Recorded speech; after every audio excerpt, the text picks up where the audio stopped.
They were the most powerful dynasty in Europe, ruling empires that stretched across continents, commanding armies, dictating the fate of nations. Yet behind the gilded walls of their palaces, the Habsburgs carried a secret written not in their treaties or battles, but in their very blood. Centuries of marrying within their own family had preserved their power and slowly destroyed them from the inside. By the summer of 1680, the decline could no longer be hidden.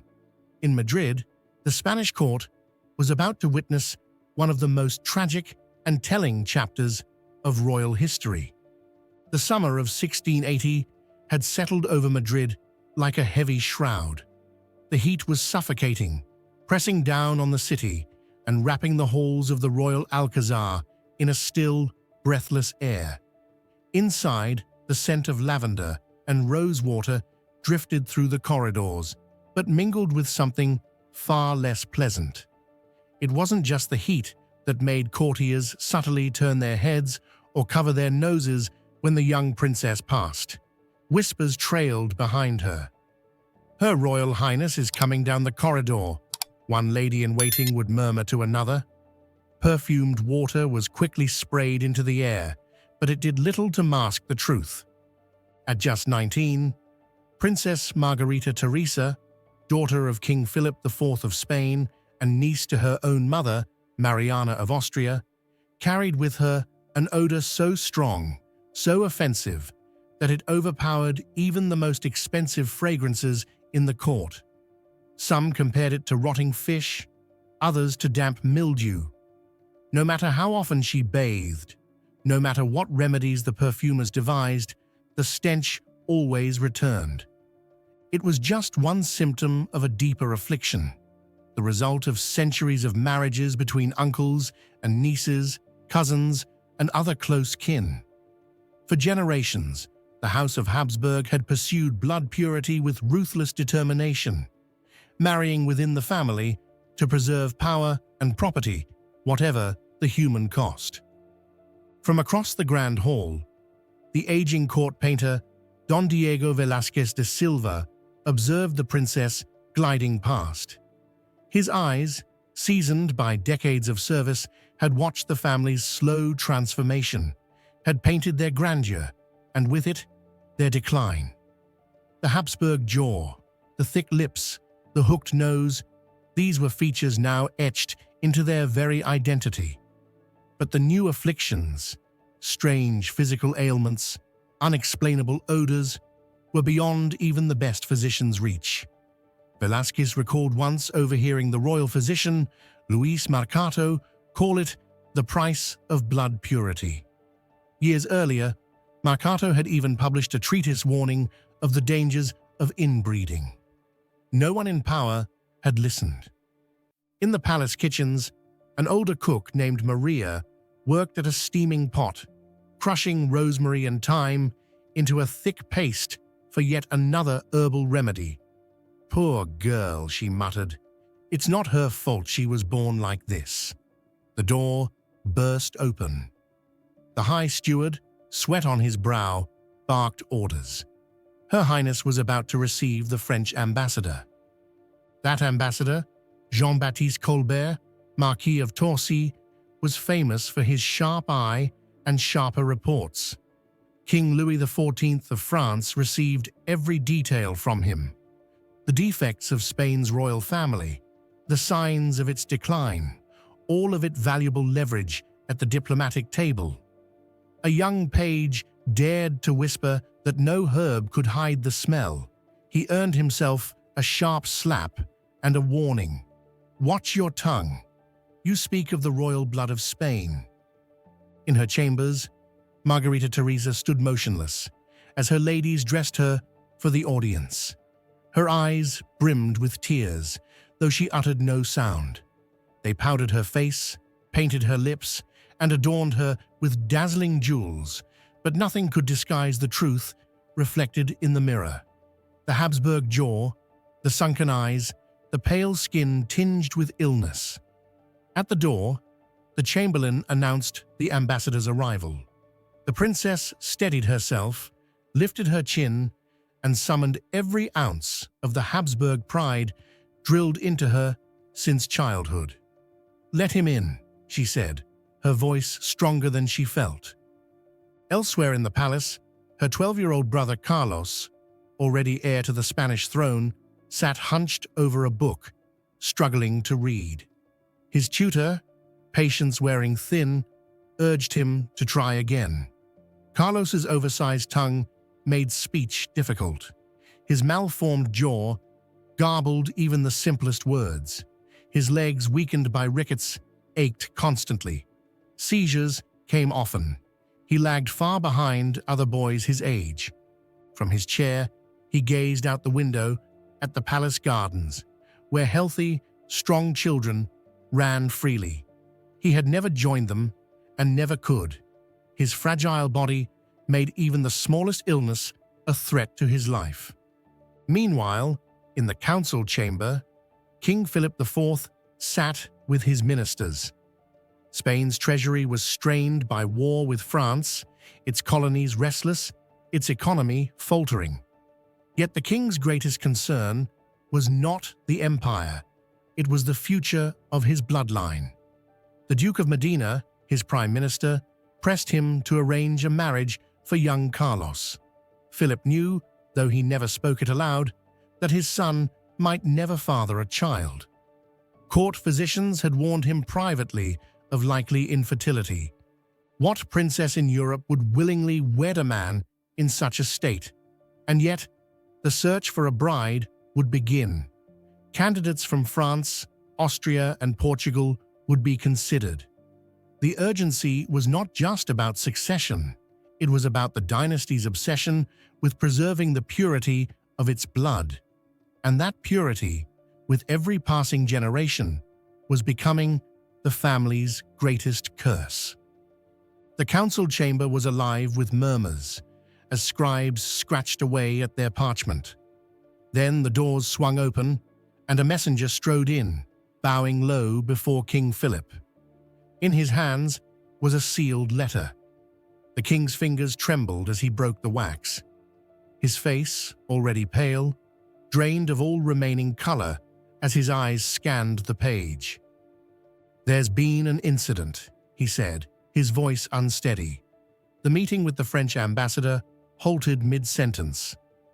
"Princess Margarita Teresa has collapsed during the reception." Gasps echoed through the hall. This was not the first time she had fainted, and everyone present understood the grim truth. Her health was as fragile as that of her brothers. Philip rose slowly. "Adjourn the meeting. I must see my daughter." His footsteps echoed down the corridors of the Alcazar, each one weighed down by a guilt he could no longer ignore. He had once married his niece, Mariana of Austria, in the old Habsburg tradition. Believing it politically wise, he had never considered the cost. Now, as he saw his children suffer, bodies frail, minds clouded, futures slipping away, he carried the crushing realization that he had not just endangered his heirs, but perhaps the entire Spanish Empire. In the quiet of the royal library, a single candle flickered beside the hunched figure of the royal physician. His hands shook as he turned the pages of an ancient manuscript, searching desperately for an answer. His eyes stopped on a line from Luis Marcato's writings. "The repeated union of blood, too close in kin, produces fragile offspring prone to illness and disfigurement, and in the worst cases, incapable of reproduction." The physician closed the book with a heavy sigh. There were no cures here, only warnings ignored for generations. Outside, storm clouds gathered over Madrid. Thunder rolled, mirroring the unrest within the palace walls. The scent of damp stone and fading lavender lingered in the corridors, a silent herald of Margarita Teresa's decline. That smell had become more than a sign of illness. It was the scent of a dynasty in decay, collapsing under the weight of its own legacy. November 1679 arrived cool and grey. At noon, the clock in the Alcazar's tower struck, joined by the solemn peal of church bells. The royal family made their way into the Cathedral of Santa Cedro for a wedding unlike any other. 18-year-old King Carlos II was to wed Maria Luisa of Orléans, the lively 17-year-old niece of King Louis XIV of France. She had arrived in Madrid only a week before, but whispers swirled that she had wept bitterly upon first seeing her future husband. It was hard to blame her. Even dressed in the finest clothes, powdered and perfumed, Carlos was a pitiful sight, emaciated, weak, his Habsburg jaw so pronounced he could not fully close his mouth. Two attendants supported him as he stood through the ceremony. Cardinal Portocarrero presided, his voice struggling to maintain solemnity as the king faltered through his vows. Carlos's tongue, too large for his mouth, made his words high-pitched and nearly incomprehensible. A strained silence filled the cathedral. In the front pew, Doña Elvira de Montoya leaned toward her granddaughter. "Look at his hands," she whispered. The girl glanced discreetly and saw them trembling as Carlos slid the ring onto his bride's finger. "Do you think he can have children?" the young woman murmured back. The question hung in the air, unspoken yet shared by all. The future of Spain rested on a boy who might never produce an heir.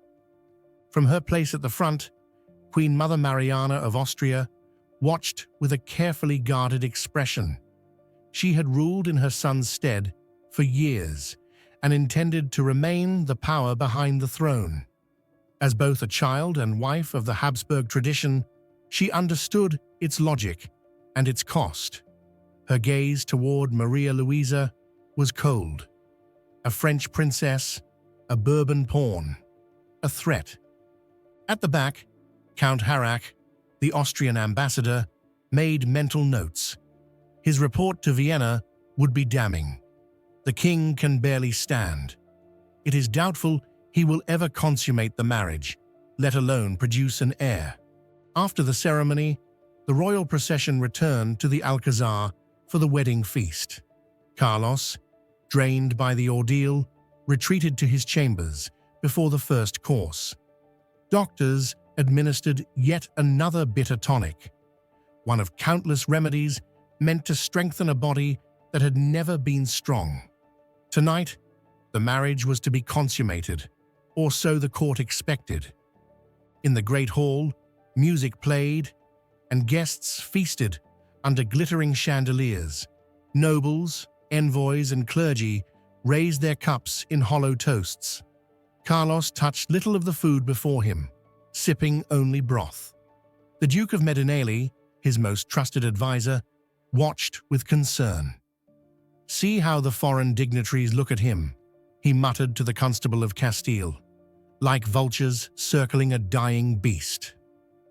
Europe was already preparing for what came next: the death of a king without an heir, the division of Spain, a war for succession. Louis XIV of France had been laying the groundwork for years, forging alliances and plotting moves for the inevitable. As the dancing began, Maria Luisa sat beside her husband, offering polite smiles and soft words. She played her role, even as her eyes betrayed a quiet resignation. Watching from nearby, the old poet Don Francisco de Quevedo leaned toward his young companion. "Look into the king's eyes," he said softly. The young man did, then nodded. "There's sadness there," he whispered, "a kind of emptiness." "It's the weight of a dying bloodline," Quevedo replied. "No crown can shield him from that. Enough to feel the burden, perhaps, but not enough to see that the very tradition that made his house great is the one that will destroy it." Whispers spread like wildfire through the great hall. In one shadowed corner, Maria de Cardenas, a young maid to the queen, leaned toward her mother, an older noblewoman who had served in the court for decades. She murmured that the queen was anxious about the night ahead, having heard troubling things about the king's body. Her mother, casting a stern glance, warned her to keep quiet. But the rumors were indeed true. Behind closed doors, the talk was grim. Some claimed King Carlos suffered from hypogonadism. Others whispered of more severe abnormalities, malformed genitals, possible infertility. The Habsburg bloodline had been wound so tightly upon itself for so long that it was now unraveling at its core. Still, tradition marched forward. As midnight drew near, the royal couple was guided toward their nuptial chambers. This was no private affair. While the act itself would not be directly witnessed, it was orchestrated by ceremony, monitored by custom, and charged with the weight of expectation. For Carlos II, it was the single most important act of his life, and everyone knew it. Frail and dazed, he was attended by his gentleman, who undressed him, perfumed his skin, and handed him yet another potion, this one laced with exotic spices and rumored aphrodisiacs. He drank without protest. On the other side of the palace, Maria Luisa was prepared by her ladies. Her gown was removed, her hair combed and scented, and quiet words of comfort were offered, along with discreet instructions for the night ahead. The Duchess of Terranova leaned close, reminding her that the future of Spain rested on what would happen in the hours to come. The young queen nodded nervously. As a French princess, she had been raised to understand the duties of a royal marriage, but nothing had prepared her for this, nor for the man who now bore the crown. In a nearby chapel, monks prayed fervently. Father Mateo de Moya, the king's confessor, whispered for God to grant the king strength and courage. He knew the depth of Carlos's fears not only of failing as a husband, but of failing as a monarch. Even the priest, however, could not shake the thought that perhaps the king's broken body was not a trial from God, but a message in itself. Meanwhile, in his private study, Dr. Juan Bautista Juanini wrote by candlelight. Trained in the new medical thinking of France and Italy, he had tried to bring modern remedies to court, only to be met with resistance from those still bound to ancient notions of humors and spirits.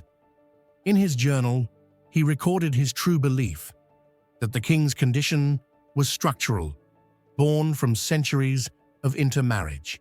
His conclusion, centuries ahead of its time, would one day be confirmed by genetic science. By the morning after the wedding, the court hummed with curiosity. There was no formal inspection of the nuptial sheets, but word soon spread. The marriage had not been consummated. Whispers said the king was too weak, too afraid, or simply unable. Panic stirred in political circles. With no heir in sight, thoughts turned to succession, and the fate of Spain's vast empire hung in the balance.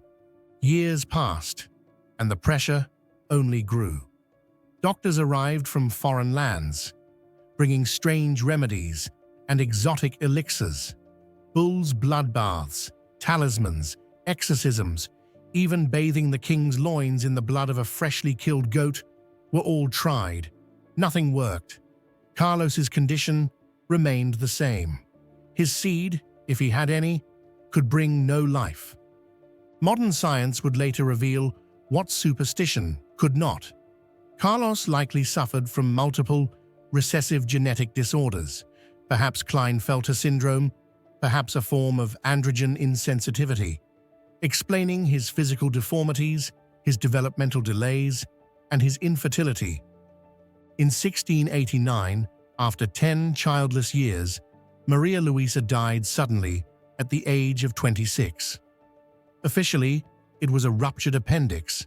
Others believed she had simply lost the will to live.